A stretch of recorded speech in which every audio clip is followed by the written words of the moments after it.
aula tem? Ó o turista aí, ó o turista. Professor, eu não posso fazer aula hoje porque eu não consigo jogar handball, eu quebrei minha perna. Mas handball você joga com a mão e não com a perna. Professor, eu não posso. Cala a boca, gente, pelo amor de Deus. O professor tá tentando explicar, vocês não estão vendo? Quer conversar, conversa no corredor. Cala a boca, moleque chato, eu, hein? Que é isso? Gente, tá parecendo uma fatura, cara. Sério.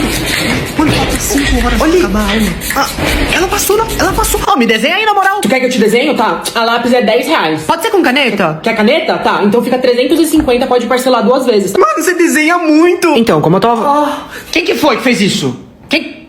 Lucas. Cavalo. Que barulho é esse? Gente, que... Rapaz!